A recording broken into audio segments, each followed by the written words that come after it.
Bismillahirrahmanirrahim. Assalamualaikum warahmatullahi wabarakatuh. Alhamdulillahirabbil alamin. Wabihi nasta'in wa ala umuri dawadin. Wassalatu wassalamu ala asyrafil anbiya wal mursalin wa ala alihi wa sahbihi ajmain amma ba'd. Perkenalkan, nama saya Hafsah Nur Hamidah dari Prodi Ilmu Al-Quran dan Tafsir semester 5. Di sini saya ingin memenuhi tugas ujian tengah semester pada mata kuliah Tafsir Tahlili yang diampu oleh Dr. Mukhrij Siddiqi MAG. Saya akan membawakan tema yaitu kisah penyembelihan sapi pada Quran surat Al-Baqarah ayat 67 sampai 74. Sebelumnya di sini saya akan membacakan Quran surat Al-Baqarah dari ayat 67 sampai 74. A'udzu billahi minasyaitonir rajim. Bismillahirrahmanirrahim. Wa id qala Musa liqaumihi innallaha ya'murukum an tadhbahu baqarah. Qalu atattakhiduna khuzwa.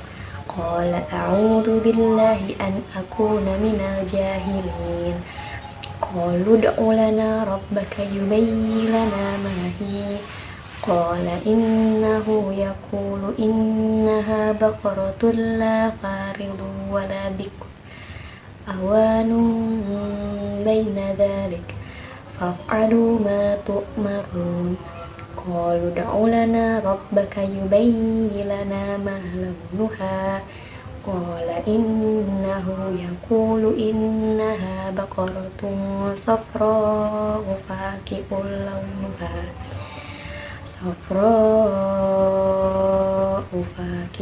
launuha tasurrun nazirin. Qalu ud'u lana rabbaka yubayyin lana ma hiya innal baqarata syabaha 'alaina wa inna insya'allahu lamuhtadun.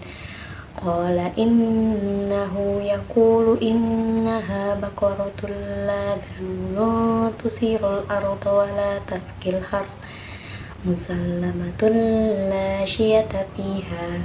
Qalu al-ana ji'ta bil haqqi fadabahuha wa ma kadu yaf'alun. Wa id qataltum nafsan fadara'tum fiha wallahu mukhrijum ma kuntum taktumun. Wa qulna nadribuhu bi ba'diha kadzalika yuhyillahul mauta wa yuriikum ayatihi la'allakum ta'qilun. Tsumma qasat qulubukum min ba'di dzalika fahiya kal hijarati aw ashaddu qaswah.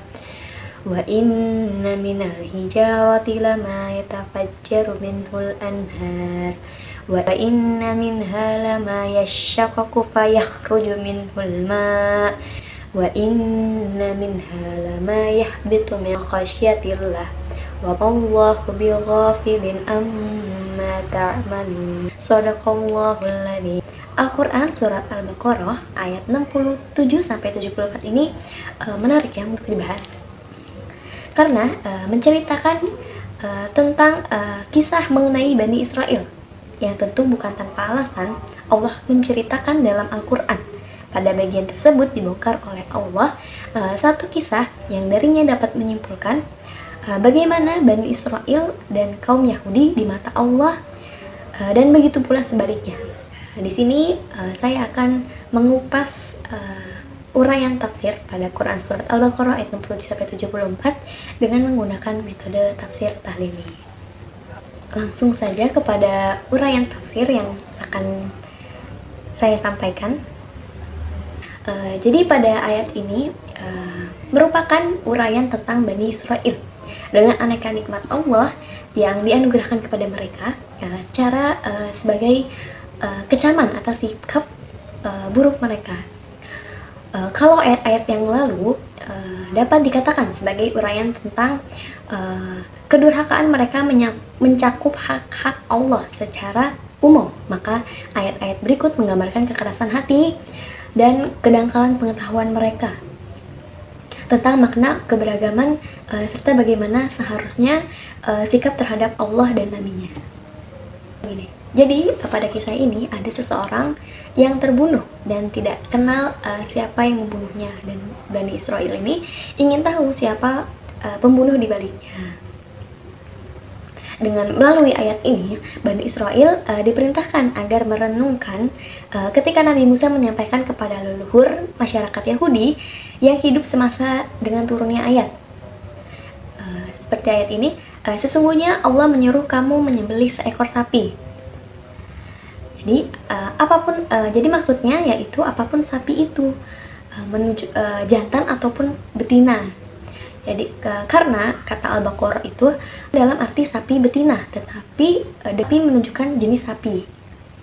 Mereka Bani Israil itu enggan melaksanakan dengan berbagai dalih. Mereka tidak percaya walaupun Nabi Musa dengan tegas menyampaikan bahwa yang memerintahkan adalah Allah. Jadi mereka bahkan berkata, apakah kamu hendak menjadikan kami bahan olok-olok, bahan ejekan, atau bahan olok-olok? Bagaimana kami tidak berkata demikian? Kami memohon kepadamu untuk berdoa agar Tuhan menjelaskan siapa pembunuh sebenarnya.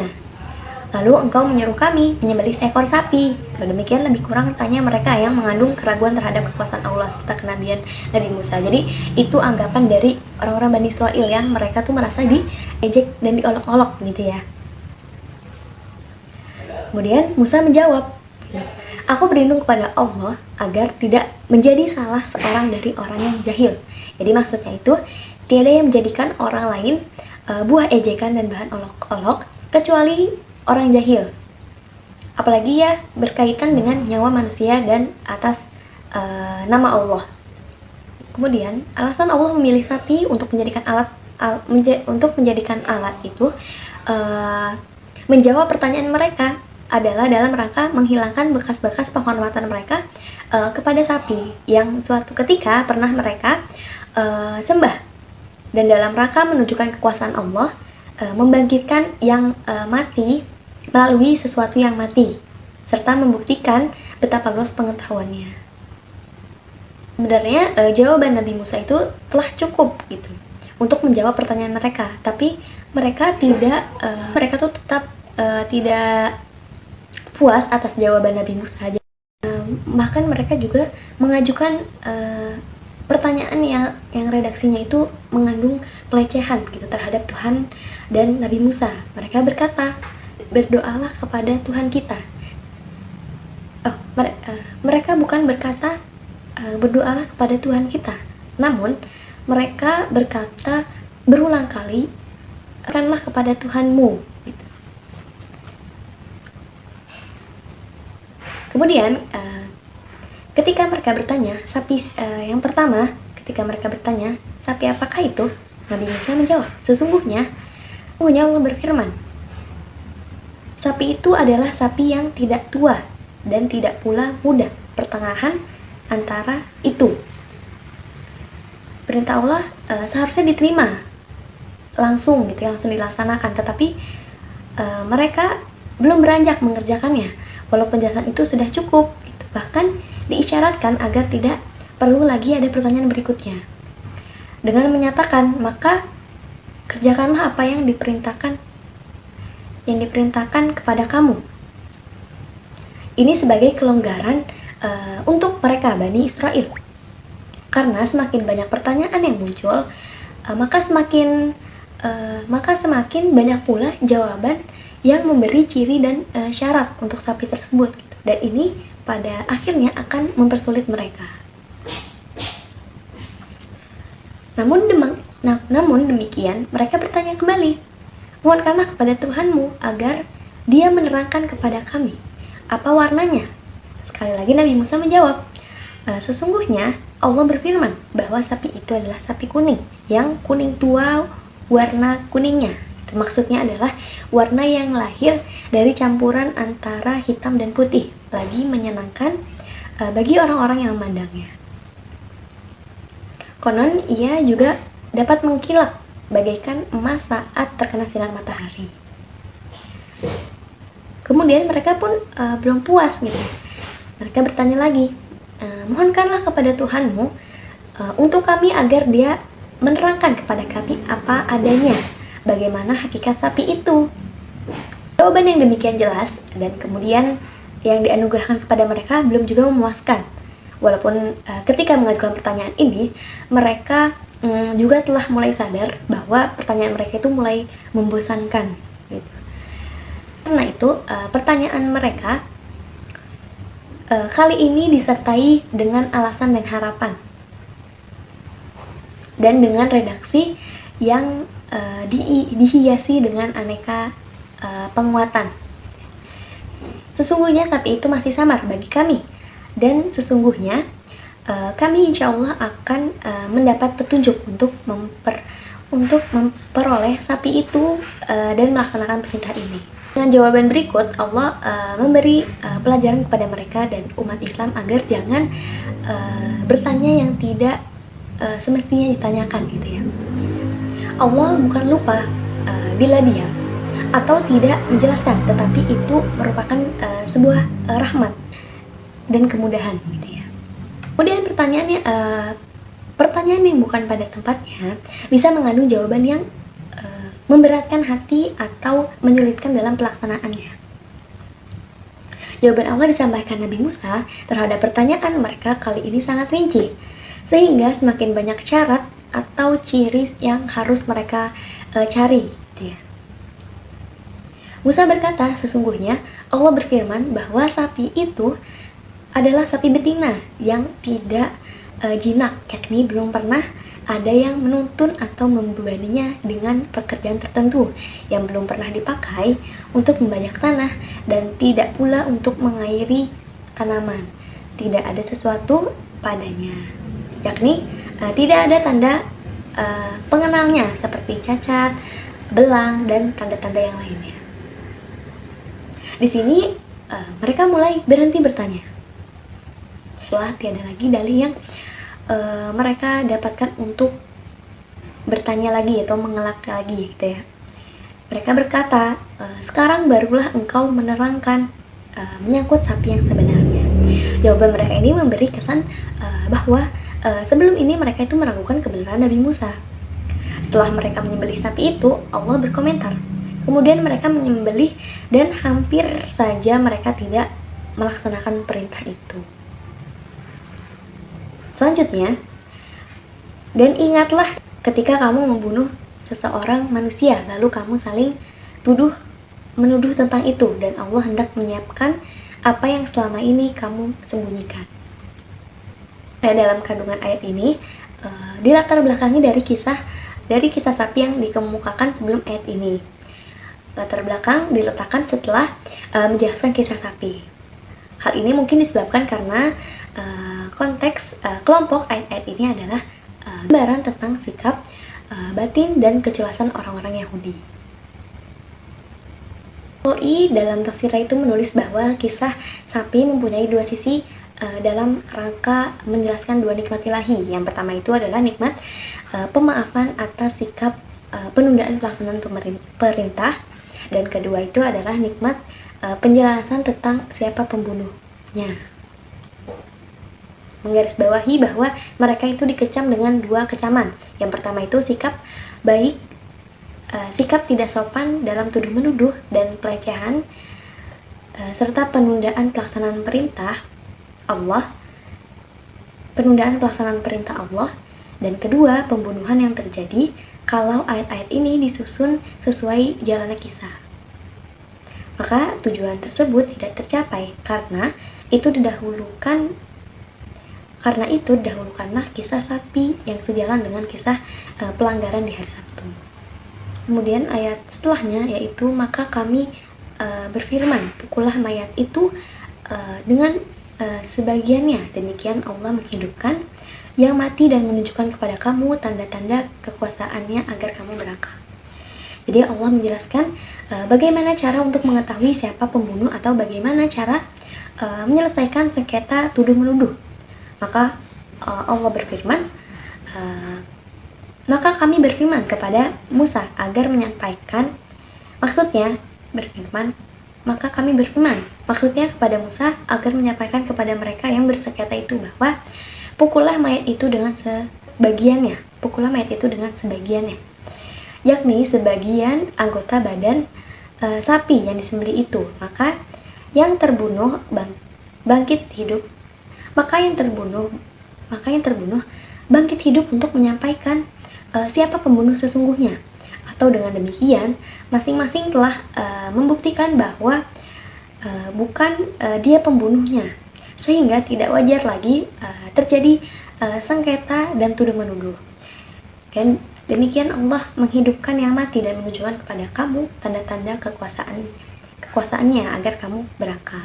Ayat ini menurut penganut paham rasional mengisyaratkan salah satu cara Bani Israel menampik tuduhan pembunuhan dan membuktikan siapa pembunuhnya itu dengan menyembelih binatang dan menyentuhkan tangan ke darahnya atau ke badan sapi sebagaimana telah dikutip di atas dari perjanjian lama. Siapa yang mencucinya sesuai petunjuk yang mereka tetapkan, ia akan bebas dari tuduhan. Sedangkan siapa yang enggan, maka dialah yang terdakwa. Idribuhu biba'diha, pukullah mayat itu dengan sebagiannya, tanpa menyebutkan kata anggota badan sapi. Dijadikan oleh Al-Baqai sebagai bukti bahwa ayat-ayat ini hanya merupakan satu kisah, bukan dua kisah. Dan akal manusia hanya dapat menjangkau maknanya dan menarik pelajaran darinya. Dan itulah yang dimaksud oleh firman Allah, Dia menunjukkan kepada kami tanda-tanda kekuasaannya bagi orang yang berakal.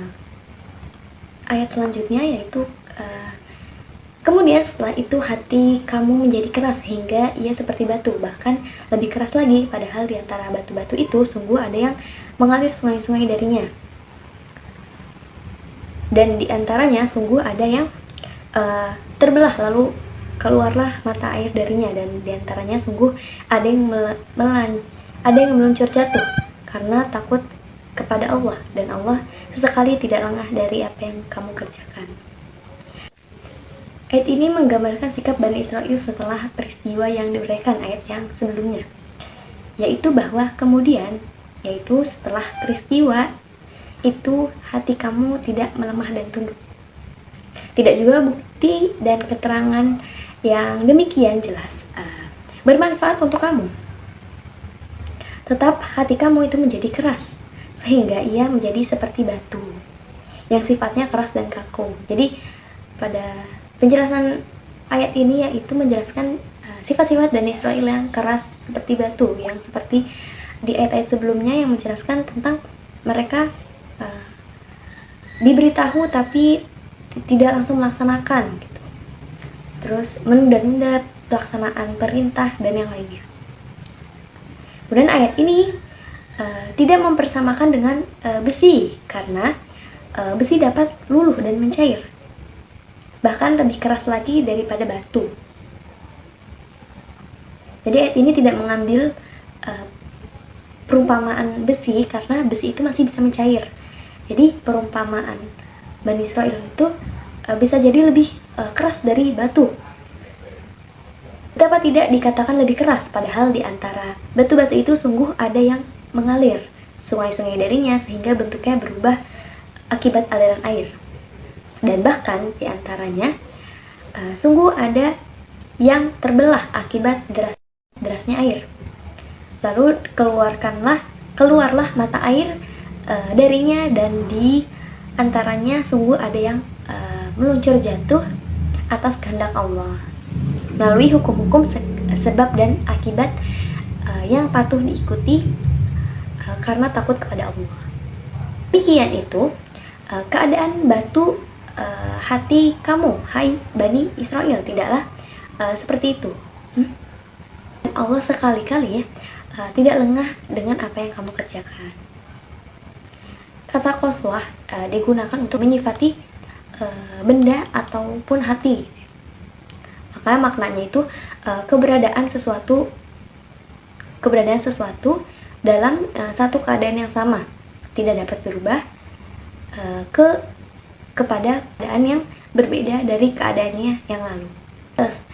Sebenarnya kekerasan hati mereka itu telah terjadi jauh sebelum ini. Karena itu kata tsumma, kata kemudian, di sini dipahami oleh banyak ulama bukan dalam arti yang selang waktu yang lama, tetapi ia digunakan untuk menunjukkan bahwa kekerasan hati seharusnya telah sirna setelah peristiwa penghidupan kembali si terbunuh melalui penyembelihan sapi itu. Sungguh sangat jauh bagi seorang yang berakal untuk bersikap keras kepala setelah melihat tanda-tanda kebesaran Allah. Tetapi orang-orang Yahudi itu tidak demikian.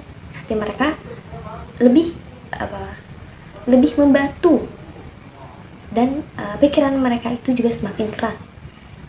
Ada di antara makin keras gitu.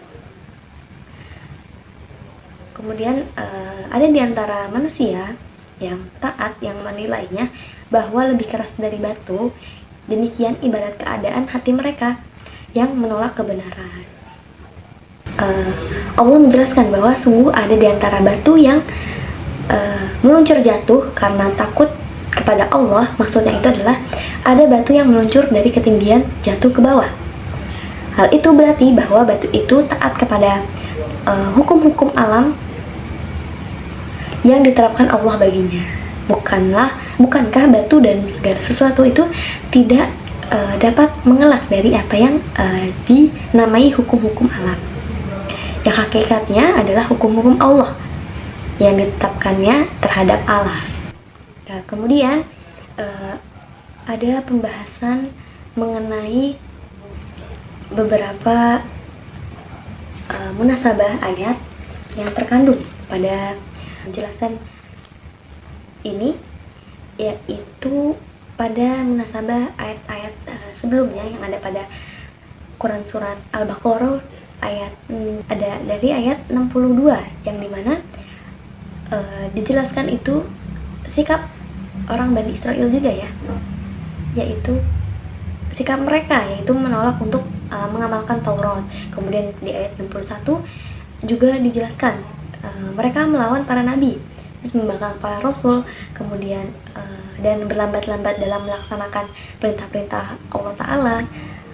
Kemudian pada ayat 63 sampai 64 juga dijelaskan mereka juga melanggar perjanjian. Yang kemudian di ayat 65 juga kaum Bani Israel melanggar. Ayat 63 sampai 64 itu tentang melanggar perjanjian. Kemudian 65 tentang kaum Bani Israel melanggar peraturan di hari Sabtu. Jadi munasabat kali ini itu pada ayat sebelumnya itu berkaitan dengan munasabah ayat selanjutnya, yaitu pada ayat 60 dari ayat 67 sampai 74 itu membahas Bani Israel gitu ya, sifat-sifat Bani Israel. Kemudian di ayat sebelumnya juga membahas tentang sifat Bani Israel. Kemudian ada kontekstualisasi ya pada pada pembahasan kali ini, yaitu pada ayat 67 sampai kontekstualisasi ayat dengan kondisi sekarang itu. Pada ayat 67 sampai 71 itu ada pada hati kaum Yahudi yang keras, perbuatan meragukan perintah Allah dan mencecar Nabi dengan banyak pertanyaan. Mungkin fakta lapangannya itu seperti kaum Yahudi yang saat ini sering melanggar aturan Allah. Kemudian sikap ekstrim dalam beragama tidaklah terpuji. Jadi fakta lapangannya seperti bertanya tentang sesuatu yang Allah diamkan. Jadi adapun contoh lainnya dari ekstrimnya beragama seperti fanatik pada suatu pendapat dan tidak menerima pendapat yang lain. Kemudian sering mewajibkan sesuatu yang tidak pernah diwajibkan oleh Allah, dan masih banyak yang lainnya ya. Kemudian yang lainnya dari ayat 7-71 yang ketiga, yaitu sifat malas kaum Yahudi dan menunda pekerjaan. Mungkin fakta lapangannya seperti di Indonesia tercatat gitu ya, memiliki peringkat pertama negara paling malas atau paling mager di dunia gitu. Tercatat pada CNN Indonesia pada 6 Oktober 2022. Kemudian pada ayat 73 sampai 74 ada pada kerasnya hati kaum Yahudi. Mungkin fakta lapangannya seperti saat ini, yaitu para Zionis Israel mempunyai kejahatan yang besar yang menewaskan 41.495 jiwa sejak 24 Oktober. Mungkin cukup sekian penyampaian yang bisa saya sampaikan. Apabila ditemui kekurangan dan kesalahan dalam pengucapan, mohon dimaafkan. Wabillahi taufiq wal hidayah. Wassalamualaikum warahmatullahi wabarakatuh.